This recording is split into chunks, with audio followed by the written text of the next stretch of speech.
이슈앤피플 2부 이어가겠습니다. 뜨거운 정치 현안들, 자, 젊은 청년 정치인들의 눈으로 해석해보는 상암동 한시 청년들 시간입니다.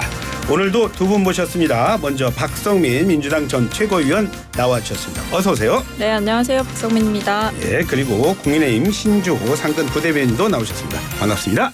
네, 안녕하십니까, 신주호입니다. 예, 조금 전에 일부에서 들으셨는지 모르겠지만 이택수 리얼미터 대표랑 얘기를 해봤는데 윤석열 대통령 지지율 하락세 계속되고 있습니다. 신 대변인, 최근 윤석열 대통령이 좀 많이 달라지고 있다, 그런 메시지도 보이고 태도도 보인다는 것 같은데 그래도 이렇게 하락세가 계속되고 있습니다. 불안하지 않으세요? 이게 불안하다기보다는 사실 강서구청장 선거에서 저희가 큰 격차로 패배했기 때문에 그것에 대한 그런 일시적인 컨벤션 효과의 혜택을 그 민주당이 보고 있다고 저는 보고 있습니다. 그렇기 때문에 저희가 대통령께서 지난주 내내 사흘 연속 반성이라는 표현을 쓰셨고요. 또 그다음에 국민은 늘 옳다라는 말씀을 하시면서 앞으로 그 민생 회복과 국민과의 소통 회복에 대한 그 열정을 밝히셨기 때문에 대통령 지지율 하락은 일시적인 것으로 보고 있고요. 그리고 무엇보다도 김행 장관에 대한 사실상의 지명 철회가 이루어지지 않았습니까? 그것만 하더라도 대통령실에서 얼마나 그 민심의 엄중한 경고에 대한 그 반응을 하는지를 저희가 볼 수 있다고 생각하고 있습니다. 네. 대통령의 반성을 어떻게 해석하고 있는지 박성민 의원 얘기도 듣고 싶습니다. 저는 반성이 아직 말뿐인 반성이다, 이렇게 보여집니다. 사실 이제 말이 있고 행동이 있다라고 한다면 말을 했으면 행동이 뒤따라야 되는 거거든요. 그럼 그동안 대통령께서 본인의 행동과 본인의 이 국정 운영 기조에 대해서 반성한다라고 정말 진정으로 생각을 하신다면 헌법재판소장 후보자 대통령의 대학 친구 지명해 놓으셨고, 공영방송 사장 후보자의 검찰총장 시절부터 친분 있던 인사 지명했던 이런 것들부터 저는 다 철회하셔야 된다고 봐요. 홍범도 장군 흉상 관련해서 어떻게 정리하실 겁니까? 그럼 그동안에 실패했던 정책들에 대해서 안 한다고 제대로 선언하실 겁니까? 그러니까 이런 구체적인 액션 없이 사실 말로만 반성하고 혁신하는 거는 누구든지 할 수 있는 거거든요. 그런데 대통령의 입에서 반성이 나왔다라고 해서 진짜 반성하겠구나라는 생각이 드는 게 아니라 저거 말에서만 그치는 거 아니야? 이런 생각이 들 수밖에 없는 이유는 그런 제가 앞서 말씀드렸던 예시에 그런 구체적인 액션도 나오지 않았고, 대통령실에 있는 비서실장 그리고 정무수석 이 둘 중 누구도 바뀌지 않았습니다. 그리고 대통령께서 기자회견 일정을 잡지도 않으셨잖아요. 또는 도어 스태핑을 재개하겠다 이런 움직임도 없습니다. 그리고 야당과 만나겠다는 얘기도 안 하십니다. 도대체 뭘 어떻게 반성하고 어떻게 혁신하겠다는 것인지 국민들께서는 당연히 질문을 하실 수밖에 없을 것 같아요. 지금 순방 가 있는 동안 장관들에게 현장을 챙겨라라고 얘기하셨지만 그 누구보다 현장을 잘 챙겨야 되는 것도 대통령 본인이고, 예. 더 나아가서는 그 현장을 잘 챙기는 것 이상으로 뭘 해야 되냐면 문제를 해결해야 되는 거거든요. 그럼 대통령이 지금까지 만들어놨던 문제들, 그리고 지금 우리나라에 산적해 있는 문제들, 이것들을 대통령이 어떻게 해결할지에 대해서 구체적인 답과 변화된 국정 운영 기조를 행동으로 보여주셔야 된다. 저는 이렇게 생각합니다. 그럼 보수 언론들만 바뀐 건가요? 대통령에 대해서 아주 쓴소리 많이 하던데 어떻게 보세요? 그러니까 위기감을 좀 느끼셔야 되는 거죠. 그러니까 마지노선을 넘었다는 거죠. 보수 언론도 그동안 사실 대통령이 어떤 행동을 하든지 간에 많이 감싸주고, 어떻게 보면 또 민주당을 한편으로는 다시 대신해서 공격해주고 이런 움직임들도 있었습니다. 그런데 대통령께 지금 계속해서 쓴소리를 보수 진보 가리지 않고 다 하고 있다고 한다면 대통령이 지금 사실상 외톨이라는 거거든요. 혼자만 옳다라고 생각하는 길에 갇혀 있다는 거예요. 저는 거기서부터 좀 벗어나셔야 된다. 그러려면 야당 소통, 야당과의 소통 하셔야 되고, 언론 소통, 언론과의 소통 하셔야 되고, 더 나아가서는 그동안 잘못됐던 정책 기조들에 대해서 전부 다 바로잡겠다, 또는 전면 철회하겠다, 이런 부분들을 명시적으로 얘기를 해줘야 되는 거죠. 평가가 아주 박한데요. 어떻게 보세요? 그러니까 민주당에서는 당연히 평가를 박하게 할 수밖에 없을 겁니다. 지금이 적기거든요. 물이 들어왔을 때 노를 저을 수밖에 없는 거거든요. 근데 제가 박성민 최고위원의 말씀에 몇 가지 좀 반박을 먼저 하자면, 지금 헌재 소장 같은 경우에는 문재인 정권 때 임명한 분입니다. 왜 그때는 아무 말씀도 안 하시다가 지금에 와서 이 헌재 소장을 문제 삼는 것은 그냥 정권이 바뀌었기 때문에 우리가 정치적인 공세만 하겠다라는 그 아집 내로남불에 불과하고요. 그리고 아니, 후보자를 말씀드린 건데요. 지금 이제 이번에 새로 이번에 후보자 대신에 지명하셨잖아요. 헌법재판소 계속 계시지 않았습니까? 헌법재판관으로 그동안에. 아니 근데 예. 그렇다고 하더라도 소장에 대통령의 대학 친구가 지명되는 건 또 좀 다른 문제죠. 문재인 대통령과 친구는 아니었지 않습니까? 아니, 그러니까 대통령의 친분이 아니라 헌법재판관 중에 임명을 해야 되는 겁니다. 헌법재판소장은. 다른 그렇기 분들도 때문에 계시니까요. 가장 그중에 이제 능력이 출중하신 분을 임명한 것이고요. 그리고 무엇보다 대통령실의 인적 개편이 왜 없느냐라는 또 비판을 주셨는데 지금 국정감사 중입니다. 국정감사 중이기 때문에 이 현재 대통령실에 있는 그런 문제들을 밝히시고 그것에 대한 질의를 하시려면은 지금 참모진들한테 하시는 게 훨씬 나을 겁니다. 근데 대통령실 인적 개편이 없다라고 비판하시는 것은 그냥 사실 발목 잡기에 불과하다라는 생각을 저는 하고 있고요. 그리고 무엇보다 대통령께서 저희 김기현 대표, 김기현 2기 지도부와의 이제 정례 회동을 사실상 장담하셨습니다. 앞으로 소통을 더 해나가겠다라는 의지를 밝히신 거기 때문에 그 부분은 좀 더 지켜보셔야 될 것 같고요. 그리고 무엇보다 지금 강서구청장 선거가 끝난 지 얼마 되지 않았습니다. 얼마 되지 않았는데 왜 변하지 않느냐.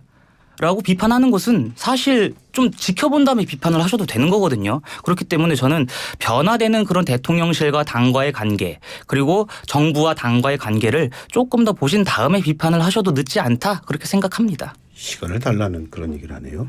근데 뭐든지 다 첫인상이 중요한 거 아니겠습니까? 사실 첫인상은 쉽게 바뀌지 않고 첫 느낌도 쉽게 변하지 않는데요. 이번에 강서구청장 보궐선거 굉장히 많은 분들의 예상보다 큰 격차로 민주당이 이기게 됐습니다. 뭐 저는 민주당이 잘해서 이겼다고 생각하진 않습니다. 다만 그만큼 수도권에서 윤석열 대통령에 대한 민심이 좋지 않다라는 거는 그 격차를 보고도 알 수 있었던 거죠. 근데 거기에 대해서 국민의힘과 대통령실이 응답하는 방식을 보면 일단 국민의힘은 지금 지도체제를 그대로 유지했습니다. 김기현 대표가 자리를 지키고 있고요. 비대위로 전환되지 않았던 거죠. 그런 것들이 사실상 국민들이 보셨을 때에는 이 정도의 격차로 져놓고도 근본적인 변화, 근원적인 변화를 하지 않는 것이냐 이렇게 물을 수밖에 없는 상황이라는 점 말씀드립니다. 첫인상 말씀하셔서요. 오늘 인요한 교수가 국민의힘 혁신위원장에 임명이 됐습니다. 신 대변인 최적의 인사라고 보십니까? 어떻게 보세요? 일단 저희 당내의 평가는 최적의 인사라고 보시는 것 같습니다. 그리고 또 인유한 교수께서 혁신위원장으로 임명되신 다음에 내신 첫 일성이 통합과 변화입니다. 네. 뭐 쓴소리하는 사람들도 다 같이 가야 된다. 그리고 방금 그 입장을 내셨는데 이건희 회장이 했었던 말을 그대로 반복하시더라고요. 그 뭐 마누라와 자식만 빼고 다 바꾸겠다. 그 말씀을 하셨기 때문에 저는 혁신위원장으로서는 뭐 최적의 상황이라고 생각을 하고 있고 무엇보다 일단 저희 당에서 인유한 혁신위에 대한 전권을 부여할 예정입니다. 예. 오늘 비공개 최고위에서도 그런 얘기가 나왔는데 그 전권이라 함은 이제 혁신의 명칭 그리고 뭐 혁신이 인선, 예. 그리고 혁신의 활동 기간, 예. 그리고 혁신에서 다루고자 할 의제들 이 모든 것에 대한 전권을 부여하기로 했고 예. 또 그것이 저희가 사실 겉으로만 얘기하면 당연히 비판이 많이 들어올 텐데 예. 비공개 최고위 자체에서도 김기현 대표나 뭐 최고위원들 그리고 당직을 맡고 계신 분들 전부가 그 인유한 혁신위의 전권을 부여하는 것에 단 하나의 반대도 없었다고 들었습니다. 예. 그렇기 때문에 저희 당이 어쨌든 지금 국민으로부터 많은 외면을 받고 비판을 받는 상황을 아주 대대적으로 혁신하기 위해서 인유한 혁신위에 전권을 부여하고 또 인유한 교수께서 말씀하셨던 내용들과 같이 혁신 과정이 이루어진다면 다시금 국민들의 평가를 더 좋게 받을 수 있지 않을까 하는 그런 희망을 갖고 있습니다. 개인적인 말씀하셔도 되는데요. 예. 혁신해가지고 정권 부여하면 한 어느 정도까지 주면은 좋겠다고 보세요. 제가 생각할 때는 이제 저희가 혁신이라 하면 사실 인사 사람에 관한 문제를 다룰 수밖에 없을 겁니다. 지금 상황에서는. 그렇기 때문에 공천 룰 혹은 공천 과정 그런 것에 대한 권한까지 부여한다면 저희 혁신위는 뭐 성공한 혁신위로 남지 않겠습니까? 자, 먼저 혁신을 했었던 민주당 얘기해 주시죠.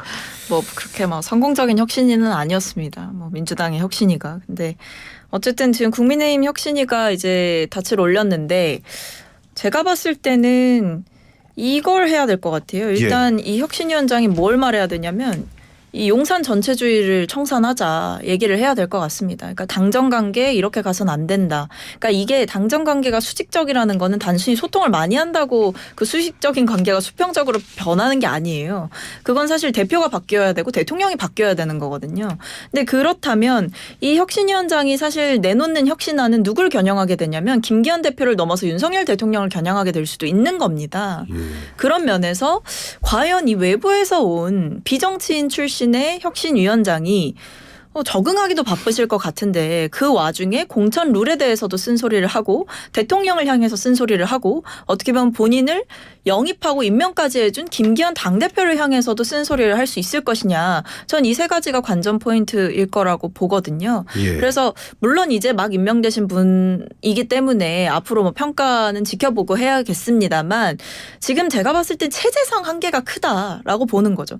일단 용산 대통령실과 지금 국민의힘 간의 수직적인 관계가 청산됐다고 볼 만한 근거가 뭐 사실은 없는 상황이고 그게 뭐 크게 김기현 대표 체제에서 개선될 거라고 전 기대하지 않습니다. 김기현 대표가 이미 대통령에게 빚을 진 사람이기 때문에 그건 애초에 좀 청산하기가 힘든 관계다. 이런 게 하나가 있는 거고 두 번째는 이제 이 용산과의 관계를 넘어서서 이제 공천 시즌에 분명 용산에 있는 윤심이 작동을 하지 않겠습니까? 예. 그것을 정면으로 거스릴 수 있는 얘기를 할 수 있느냐. 그리고 그거를 당이 받아줄 수 있는 환경일 것이냐 또는 본인이 이제 어떻게 보면 본인을 이렇게 영입해준 김기현 대표를 정면으로 겨냥해서 뭔가 발언을 해야 될 수도 있는데 그걸 과연 김기현 지도부 체제에서 혁신위의 혁신안을 받아줄 수 있겠느냐. 그러니까 혁신위는 뭐 메시지는 발신할 수 있지만 실질적인 변화를 가져오려면 지도부에서 그거를 받아들여줘야 되는 거거든요. 수용해줘야 됩니다.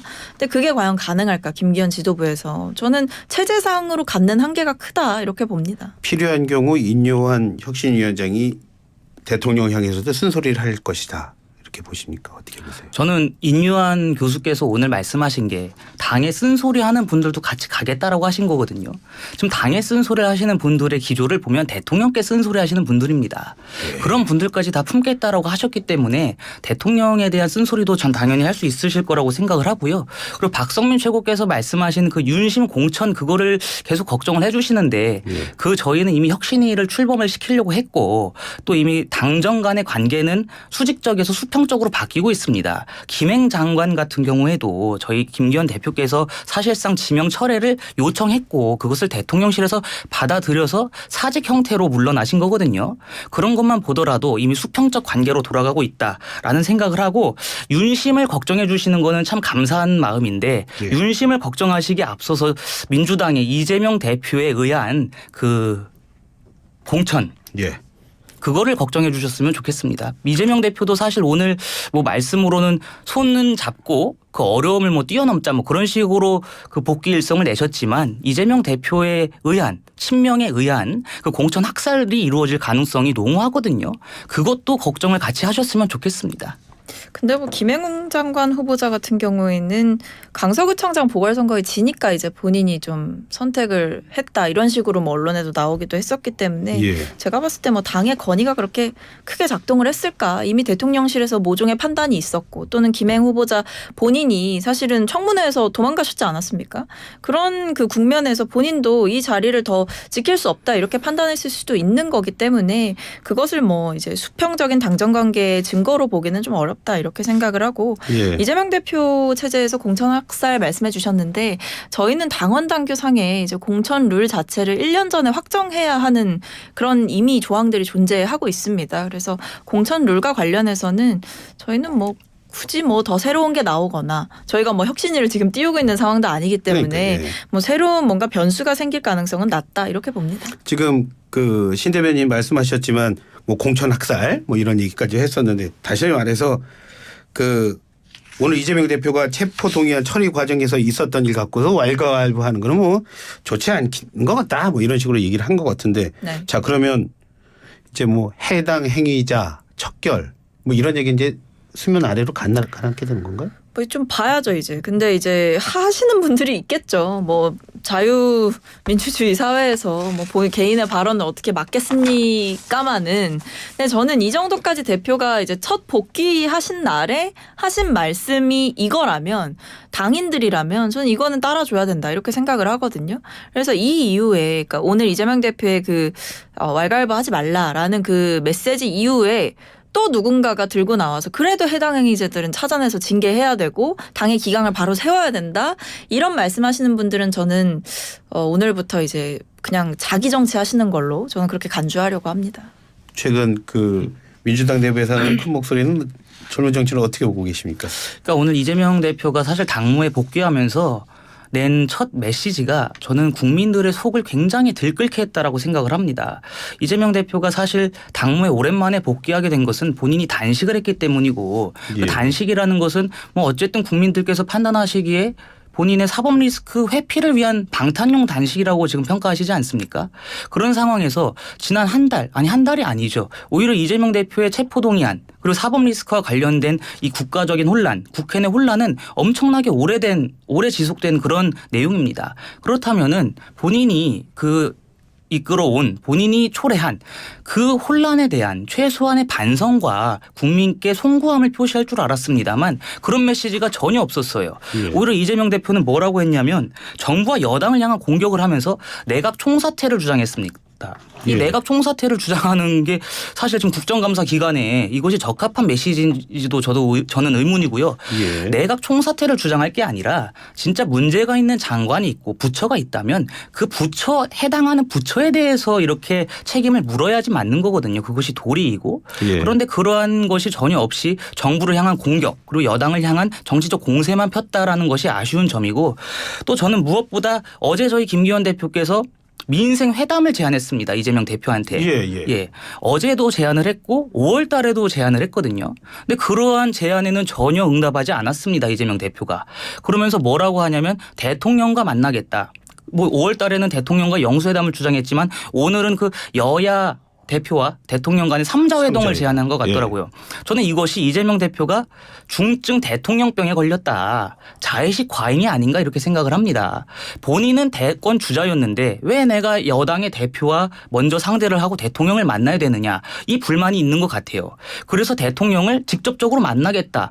이런 자의식 과잉에 빠져서 지금 진정한 민생 그리고 현안들에 대한 고민 없이 오히려 대통령을 만나서 정치적 공세로 펼려는 그런 정략적인 목적에 의한 메시지들이 첫 복귀에서 나왔다는 것이 굉장히 아쉽고 또 저희는 계속해서 그 정쟁 현수막도 제거를 했거든요. 예. 정쟁 현수막을 제거하면서 계속 민주당에 저희는 요청을 드리고 있는 겁니다. 이제 우리가 서로 정쟁을 멈추고 서로를 향한 저주가 섞인 증오와 비난을 멈추자. 그 민생을 회복하고 지금 위기에 처해 있는 우리 경제를 살리는 방안에 민주당도 동참해서 국민들을 위한 정치를 하자. 이렇게 계속 제안을 드리고 요청까지 하고 부탁을 드리고 있습니다. 그런데 그러한 부탁은 무시하고 오로지 정쟁만 지금 계속 이어가고 있는 거거든요.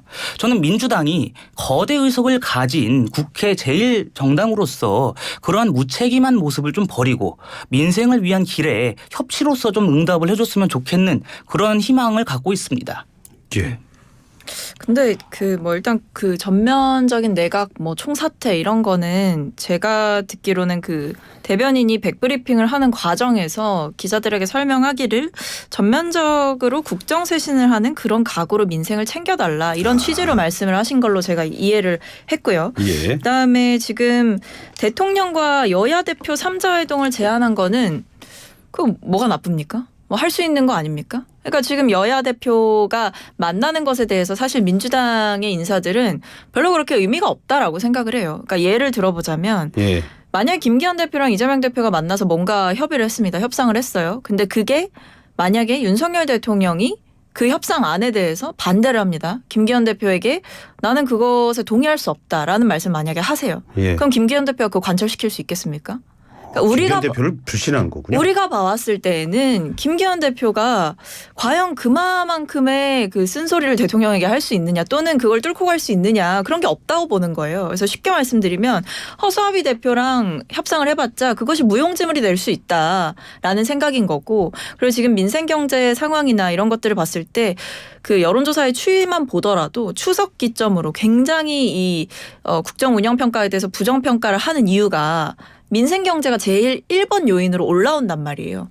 그런 것만 봐도 정부가 그동안 상저하고 하반기 되면 좋아진다 이렇게 얘기했던 것들이 지금 국민들의 삶 속에서는 전혀 실천되지가 않고 있기 때문에 여기에 대해서 민주당은 굉장한 문제의식을 갖고 있는 거죠. 그렇기 때문에 이 상황은 단순히 여야 대표만 만나서 얘기할 것이 아니라 최종적으로 우리가 뭔가 문제를 풀고 대화를 하려면 결국에는 대통령과 여야 대표가 만나는 것이 가장 최선의 방법이다 이렇게 생각을 하고 있는 거죠. 그래서 저는 오히려 민주당에서 이 3자 회동을 제안할 것이 아니라 대통령실에서 저는 이것을 미리 선제안을 했었어야 된다고 봐요. 그거 얼마나 좋습니까? 민생도 챙기고 정쟁도 안 하는 대통령. 그렇게 정치하시는 대통령을 남을 수 있잖아요. 근데 소통을 강조하시지만 이재명 대표와 만나겠다 이런 방구도 없습니다. 야당 대표 또는 야당과 소통하겠다 얘기 없으십니다. 그러니까 이게 지금 윤석열 대통령의 현 주소이고 오히려 민주당이 나서서 역으로 지금 3자 회동을 제안해야 되는 것이 윤석열 대통령 의 정부 하에서 정치가 실종됐다는 걸 보여주는 단면이라고 생각합니다. 말씀은 하고 싶은데 현재 외국에 계셔서 그런 건 아닐까요? 어떻게 보세요? 그러니까 오늘 대통령께서 외국에 계신데 그 상황에서 3자 회동을 제안하는 것은 그것도 여당 대표가 양자 간에 만난 다음에 대통령과의 회담을 하려고 저희는 했던 겁니다. 근데 그것을 거부하는 것 자체가 이재명 대표가 그러니까 제가 누차 말씀드리지만 김기현 대표와는 급이 안 맞는다고 본인이 이미 자의식 과잉에 빠져 있는 거예요. 그리고 그렇다면 저는 이재명 대표가 먼저 선언을 해야 된다고 생각합니다. 지금 국민들께서 의심하는 게 이재명 대표와 윤석열 대통령이 만나게 되면은 이재명 대표가 본인의 사법 리스크에 대한 일종의 딜을 할 것이다. 이런 의심을 하고 계시거든요. 예. 그렇기 때문에 이재명 대표가 먼저 선제적으로 나 대통령께 진짜 허심탄회하게 숨기는 거 없이 국민과 나라를 위해서 회담을 제안한다. 내가 그 과정에서 이 검찰이나 이런 본인의 사법 리스크와 관련된 이야기를 일절 꺼내지 않겠다라고 본인이 먼저 말씀하신다면은 저는 대통령실에서도 그것에 대한 일종의 화답을 할 것이라고 생각을 하고 있습니다. 지금 그러니까 민주당에서 계속 말씀하시는 것은 대통령을 왜 이렇게 만나기 힘드냐라고 많이 말씀을 하세요. 한 번도 만난 적은 없잖아요. 예, 맞습니다. 예. 근데 저는 그걸 역으로 질문을 드리고 싶은 겁니다. 왜 이렇게 야당 대표를 만나기가 힘드냐.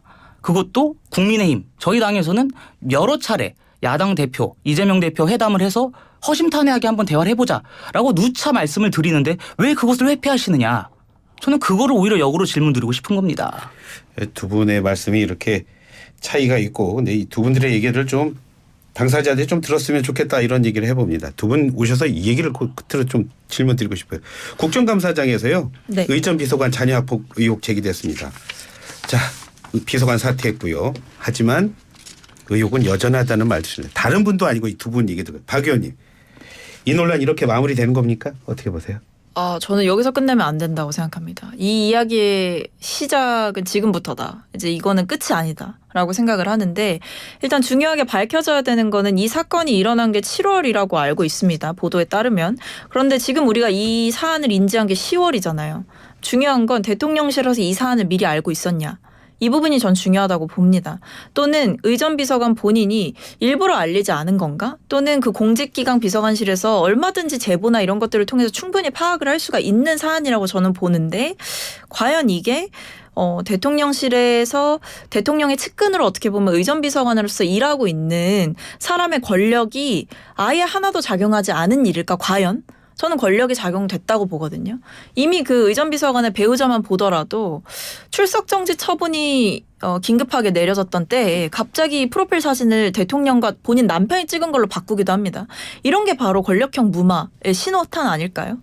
좀 달라진 모습 보이는 데는 좀 이거 처리가 좀 제대로 돼야 되는 거 아닐까요? 어떻게 보십니까? 일단 이 문제에 대해서 저희도 유감의 뜻을 표시했고 무엇보다 그런 빠른 사표 제출과 그 사이에 대한 그 과정이 이루어진 것은 저희가 어느 정도는 평가해야 된다고 생각합니다. 예. 근데 다만 과연 이 문제가 그 자녀 문제를 과연 그 본인이 이것을 권력을 개입해서 그것을 무마하려고 했겠느냐. 그것은 한번 살펴봐야 된다고 생각을 합니다만 잘못이 있는 있는 사람 그리고 본인의 그런 비위, 그러니까 그런 의혹들에 대해서 책임을 지고 사퇴한 것은 저희가 어느 정도 평가를 해야 된다고 생각을 하고 있습니다. 예, 꼭 얘기 듣고 싶어서 이 얘기까지 들었습니다. 예, 두 분 말씀 잘 들었습니다. 지금까지 박성민 민주당 전 최고 그리고 신조 부대변인과 함께했습니다. 이슈 앤피플 마무리하겠습니다. 청취자 여러분 고맙습니다.